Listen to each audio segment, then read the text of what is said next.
Sabahat walks and talks में आप देख रहे हैं सेगमेंट सबाहत टॉक्स। अगर आपने अभी तक चैनल को सब्सक्राइब नहीं किया तो जल्दी से सब्सक्राइब करके आ जाएं और बेल आइकन की घंटी बजाना मत भूलें ताकि आप कोई भी इंटरेस्टिंग स्टोरी मिस ना कर सकें। अस्सलाम वालेकुम दोस्तों, तो क्या हाल चाल है। पतरस के मज़ामीन पढ़ने का सिलसिला जारी है और अगला जो मज़मून मेरे सामने खुला हुआ है वो है मरहूम की याद में। ये पतरस के बहुत मशहूर मज़ामीन में से एक मज़मून है जो कि हमारी निसाबी किताबों का बहुत अरसे तक हिस्सा रहा है, क्योंकि वहाँ पर हम इसका कुछ तराशा हुआ एक हिस्सा पढ़ते थे। गो कि ये मज़मून बहुत ही ज़्यादा लंबा है, इसलिए इस मज़मून को जो है 2 हिस्सों में हम मुकम्मल करेंगे। तो पहला हिस्सा आज शुरू करते हैं। तो पतरस मरहूम की याद में लिखते हैं, एक दिन मिर्ज़ा साहब और मैं बरामदे में 7-7 कुर्सियां डाले चुपचाप बैठे थे। जब दोस्ती बहुत पुरानी हो जाए तो गुफ्तगू की चंदा ज़रूरत बाकी नहीं रहती और दोस्त एक दूसरे की खामोशी से लुत्फ़अंदोज़ हो सकते हैं। यही हालत हमारी थी। हम दोनों अपने अपने ख्यालात में गर्क थे। मिर्ज़ा साहब तो ना जाने क्या सोच रहे थे, लेकिन मैं ज़माने की नासाज़गारी पर गौर कर रहा था।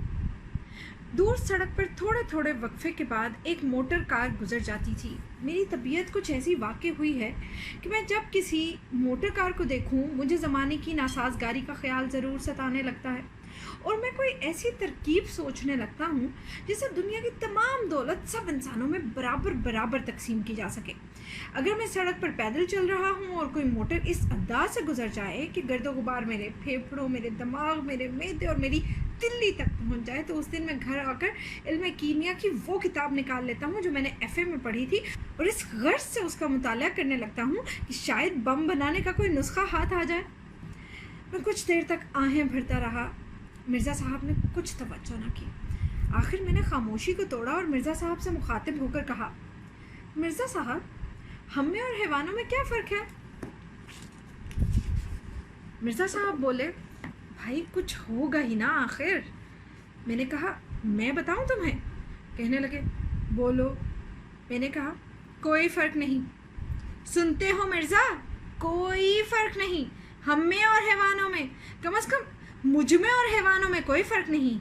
हाँ, मैं जानता हूँ तुम मेन मेख निकालने में बड़े ताक हो। कह दोगे हैवान जुगाली करते हैं, तुम जुगाली नहीं करते, इनके दुम होती है, तुम्हारी दुम नहीं। लेकिन इन बातों से क्या होता है? इनसे तो सिर्फ यही साबित होता है कि वो मुझसे अफजल हैं, लेकिन एक बात में मैं और वो बिल्कुल बराबर हैं। वो भी पैदल चलते हैं और मैं भी पैदल चलता हूँ। इसका तुम्हारे पास क्या जवाब है?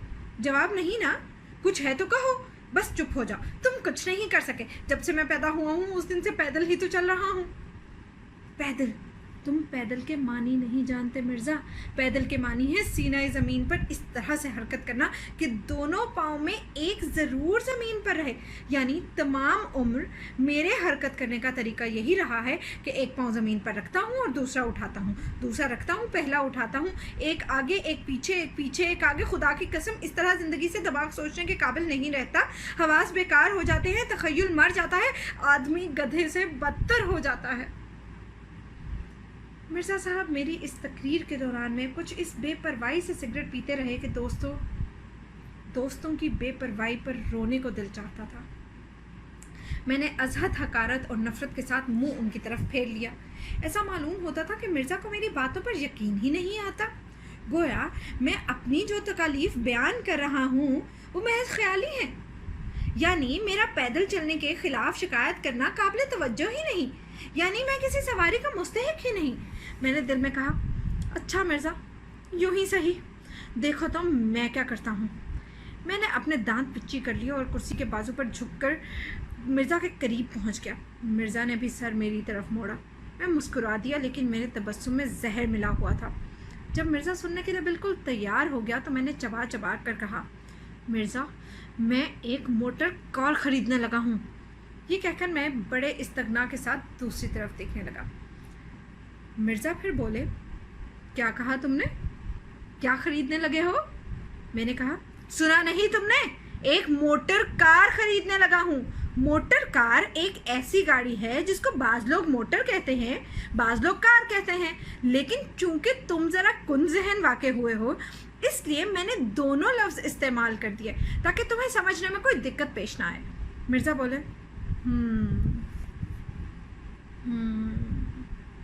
اب کہ مرزا نہیں، میں بے پرواہی سے سگریٹ پینے لگا۔ بھویں میں نے اوپر کو چڑھا لیا، پھر سگریٹ والا ہاتھ منہ تک اس انداز سے لاتا اور لے جاتا تھا کہ بڑے بڑے ایکٹر اس پر رشک کریں۔ تھوڑی دیر کے بعد مرزا پھر بولے میں نے سوچا اثر ہو رہا ہے، مرزا صاحب پر روب پڑ رہا ہے۔ میں چاہتا تھا مرزا کچھ بولے تاکہ مجھے معلوم ہو کہاں تک مرعوب ہوا ہے، لیکن مرزا نے پھر کہا میں نے کہا مرزا، جہاں تک مجھے معلوم ہے تم نے اسکول اور کالج اور گھر پر 2-3 زبانیں سیکھی ہیں، اور اس کے علاوہ تمہیں کئی ایسے الفاظ بھی آتے ہیں جو کسی اسکول یا کالج یا شریف گھرانے میں نہیں بولے جاتے، پھر بھی اس وقت تمہارا کلام سے آگے نہیں بڑھتا، تم چلتے ہو۔ مرزا، اس وقت تمہاری جو ذہنی کیفیت ہے اس کو عربی زبان میں حسد کہتے ہیں۔ مرزا صاحب کہنے لگے نہیں، یہ بات تو نہیں، میں تو صرف خریدنے کے لفظ پر غور کر رہا تھا۔ تم نے کہا میں ایک موٹر کار خریدنے لگا ہوں، تو میاں صاحب زادے، خریدنا تو ایک ایسا فعل ہے کہ اس کے لیے روپے وغیرہ کی ضرورت ہوتی ہے، وغیرہ کا بندوبست تو بخوبی ہو جائے گا، لیکن روپے کا بندوبست کیسے کرو گے؟ یہ نکتہ مجھے بھی نہ سوچا تھا، لیکن میں نے ہمت نہ ہاری۔ میں نے کہا میں اپنی قیمتی اشیاء بیچ سکتا ہوں۔ مرزا بولے مثلاً کون کون سی قیمتی اشیاء بیچ سکتے ہو؟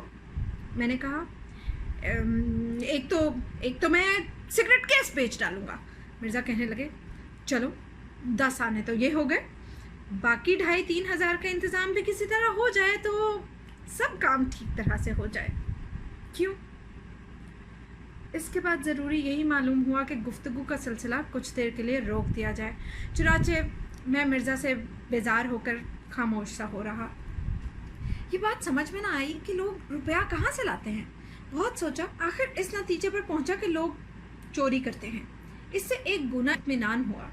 مرزا بولے میں تمہیں ایک ترکیب بتاؤں، تم ایک بائسیکل لے لو۔ میں نے کہا وہ روپے کا مسئلہ تو جوں گا تو رہا نا۔ کہنے لگے مفت۔ میں نے حیران ہو کر پوچھا مفت؟ وہ کیسے؟ کہنے لگے مفت ہی سمجھو، آخر دوست سے قیمت لینا بھی کہاں کی شرافت ہے، البتہ تم احسان قبول کرنا گوارا نہ کرو تو اور بات ہے۔ ایسے موقع پر جو ہنسی میں ہنستا ہوں اس میں معصوم بچے کی مسرت جوانی کی خوش دلی، ابلتے ہوئے فواروں کی موسیقی، بلبلوں کا نغمہ سب ایک دوسرے کے ساتھ ملے ہوتے ہیں۔ چنانچہ میں یہ ہنسی ہنسا، اور اس طرح ہنسا کہ کھلی ہوئی باتیں پھر گھنٹوں تک اپنی اصلی جگہ پر واپس نہ آئیں۔ جب مجھے یقین ہو گیا کہ یک لخت کوئی خوشخبری سننے سے دل کی حرکت بند ہو جانے کا جو خطرہ ہوتا ہے اس سے محفوظ ہوں، تو میں نے پوچھا کس کی؟ مرزا بولے میرے پاس ایک بائسیکل پڑی ہے، تم لے لو۔ میں نے کہا پھر کہنا؟ کہنے لگے بھائی ایک بائسیکل میرے پاس ہے، جب میری ہے تو تمہاری ہے، تم لے لو۔ یقین مانیے مجھ پر گھڑوں پانی پڑ گیا، شرم کے مارے میں پسینہ پسینہ ہو گیا۔ 14ویں صدی میں ایسی بے غرضی اور احسار بھلا کہاں دیکھنے میں آتا ہے۔ میں نے کرسی سرکا کر مرزا کے پاس کر لی، سمجھ میں نہ آیا کہ اپنی ندامت اور ممنونیت کا اظہار کن الفاظ میں کروں۔ میں نے کہا مرزا صاحب، سب سے پہلے تو میں اس گستاخی اور درشتی اور بے ادبی کے لیے معافی مانگتا ہوں جو ابھی میں نے تمہارے ساتھ گفتگو میں روا رکھی۔ دوسرے، میں آج تمہارے سامنے اعتراف کرنا چاہتا ہوں اور امید کرتا ہوں کہ تم میری صاف گوئی کی داد دو گے اور مجھے اپنی رحم دلی کے صدقے معاف کر دو گے۔ میں ہمیشہ تم کو از حد کمینہ، خود غرض اور عیار انسان سمجھتا تھا۔ دیکھو، ناراض مت ہو، انسان سے غلطی ہو ہی جاتی ہے، لیکن آج تم نے اپنی شرافت اور دوست پروری کا ثبوت دیا ہے اور مجھ پر ثابت کر دیا ہے کہ میں کتنا قابل نفرت، تنگ خیال اور حقیر شخص ہوں۔ مجھے معاف کر دو مرزا، مجھے معاف کر دو۔ میری آنکھوں میں آنسو بھر آئے۔ قریب تھا کہ میں مرزا کے ہاتھ پر بوسہ دیتا اور اپنے آنسوؤں کو چھپانے کے لیے اس کی گود میں سر رکھ لیتا، لیکن مرزا صاحب کہنے لگے واہ، اس میں میری فیاضی کیا ہوئی؟ میرے پاس ایک بائسیکل ہے، جیسے میں سوار ہوا ویسے تم سوار ہوئے۔ میں نے کہا مرزا، مفت میں نہ لوں گا، یہ ہرگز نہیں ہو سکتا۔ مرزا کہنے لگے بس میں اسی بات سے ڈرتا تھا، تم حساس اتنے ہو کہ کسی کا احسان لینا گوارا نہیں کرتے، حالانکہ خدا گواہ ہے احسان اس میں کوئی نہیں۔ मैंने कहा खैर कुछ भी सही, तुम सचमुच मुझे इसकी कीमत बता दो। मिर्ज़ा बोले कीमत का जिक्र करके तुम गोया मुझे कांटों में घसीटते हो, और जिस कीमत पर मैंने ख़रीदी थी वो तो बहुत ज़्यादा थी और अब तो वो उतने की रही भी नहीं। मैंने पूछा तुमने कितने में ख़रीदी थी? कहने लगे मैंने 250 रुपये में ली थी, लेकिन उस ज़माने में बाइसिकलों का रवाज ज़रा कम था, इसलिए कीमतें ज़रा ज़्यादा थीं। मैंने कहा क्या बहुत पुरानी है? बोले नहीं, ऐसी पुरानी भी क्या हुई, मेरा लड़का उस पर कॉलेज आया जाया करता था और उसे कॉलेज छोड़े अभी 2 साल भी नहीं हुए। लेकिन इतना ज़रूर है कि आजकल की बाइसिकलों से ज़रा मुख्तलिफ है। आजकल तो बाइसिकलें टीन की बनती हैं, जिन्हें कॉलेज के सरफिरे लोंडे सस्ती समझकर ख़रीद लेते हैं। पुरानी बाइसिकलों के ढांचे मजबूत हुआ करते थे। मगर मिर्ज़ा 250 रुपये तो मैं हरगिज़ नहीं दे सकता, इतने रुपए मेरे पास कहाँ से आए? मैं तो इससे आधी कीमत भी नहीं दे सकूँगा। मिर्ज़ा कहने लगे तो मैं तुमसे पूरी कीमत थोड़ी मांगता हूँ, अव्वल तो कीमत लेना नहीं चाहता, लेकिन मैंने कहा ना मिर्ज़ा, कीमत तो तुम्हें लेनी पड़ेगी। अच्छा तुम यूँ करो कि मैं तुम्हारी जेब में कुछ रुपए डाल देता हूँ, तुम घर जाके गिन लेना, अगर तुम्हें मंजूर हो तो कल बाइसिकल भेज देना, वरना रुपए वापस कर देना। अब यहाँ बैठकर मैं तुमसे सौदा चुकाऊँ, ये तो कुछ दुकानदारों की सी बात मालूम होती है। मिर्ज़ा बोले भाई जैसे तुम्हारी मर्ज़ी, मैं तो अब भी यही कहता हूँ कि कीमत वीमत जाने दो, लेकिन मैं जानता हूँ कि तुम ना मानोगे। मैं उठकर अंदर कमरे में आया। मैंने सोचा इस्तेमाल शुदा चीज़ की लोग आम तौर पर आधी कीमत देते हैं, लेकिन जब मैंने मिर्ज़ा से कहा था कि मिर्ज़ा मैं तो आधी कीमत भी नहीं दे सकता, तो मिर्ज़ा इस पर मोतरज़ ना हुआ था। वो बेचारा तो बल्कि यही कहता है कि तुम मुफ्त ही ले लो, लेकिन मैं मुफ्त कैसे ले लूँ? आखिर बाइसिकल है, एक सवारी है, फिटनों और घोड़ों और मोटरों और टांगों के ज़ुमरे में शुमार होती है। बक्स खोला तो मालूम हुआ कि हस्तबूत कुल 46 रुपये हैं। 46 रुपये तो कुछ ठीक रकम नहीं, 45 या 50 हों जब भी बात है। 50 तो हो नहीं सकते, और अगर 45 ही देने हैं तो 40 क्यों ना दिए जाएं? जिन रकमों के आखिर में सिफर आता है वो रकमें कुछ ज़्यादा माकूल मालूम होती हैं। बस ठीक है, 40 रुपये दे दूंगा, खुदा करे मिर्ज़ा कबूल कर ले। बाहर आया, 40 रुपये मुट्ठी में बंद करके मैंने मिर्ज़ा की जेब में डाल दिए और कहा मिर्ज़ा इसको कीमत ना समझना, लेकिन अगर एक मुफलिस दोस्त की हकीर सी रकम मंजूर करना तुम्हें अपनी तौहीन मालूम ना हो तो कल बाइसिकल भिजवा देना। मिर्ज़ा चलने लगे तो मैंने फिर कहा मिर्ज़ा कल ज़रूर सुबह भिजवा देना। रुखसत होने से पहले मैंने फिर एक दफ़ा कहा कल सुबह 8-9 बजे तक पहुंच जाए, देर ना करना, खुदा हाफिज़। और देखो मिर्ज़ा मेरे थोड़े से रुपयों को भी ज़्यादा समझना, खुदा हाफिज़। और तुम्हारा बहुत बहुत शुक्रिया, मैं तुम्हारा बहुत ममनून हूँ, और मेरी गुस्ताखी को माफ़ कर देना। देखो ना कभी कभी यूँ ही बेतकल्लुफ़ी में, कल सुबह 8-9 बजे, हाँ ठीक है ज़रूर, खुदा हाफिज़। मिर्ज़ा कहने लगे ज़रा उसको झाड़ पोंछ लेना और तेल वगैरह डलवा लेना, मेरे नौकर को फुर्सत हुई तो खुद ही डलवा दूँगा, वरना तुम खुद डलवा लेना। मैंने कहा हाँ वो सब कुछ हो जाएगा, तुम कल भेज ज़रूर देना, और देखना 8 बजे तक 8:30 बजे तक पहुंच जाए। हाँ अच्छा, खुदा हाफिज़। रात को बिस्तर पर लेटा तो बाइसिकल पर सैर करने के मुख्तलिफ प्रोग्राम तजवीज़ करता रहा। ये इरादा तो पुख्ता कर लिया कि 2-3 दिन के अंदर अंदर इर्द गिर्द की तमाम मशहूर तारीख़ी अमारात और खंडरों को नए सिरे से देख डालूंगा। उसके बाद अगले गर्मी के मौसम में हो सका तो बाइसिकल पर कश्मीर वगैरह की सैर करूंगा। सुबह सुबह की हवाखोरी के लिए हर रोज़ नहर तक जाया करूंगा। शाम को ठंडी सड़क पर जहां और लोग सैर को निकलेंगे, मैं भी सड़क की साफ शफाफ सतह पर हल्के हल्के खामोशी के साथ हाथी दांत की एक गेंद की मानंद गुजर जाऊंगा।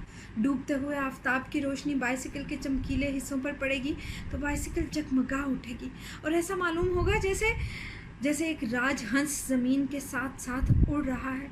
वो मुस्कुराहट जिसका मैं ऊपर जिक्र कर चुका हूँ अभी तक मेरे होंठों पर खेल रही थी।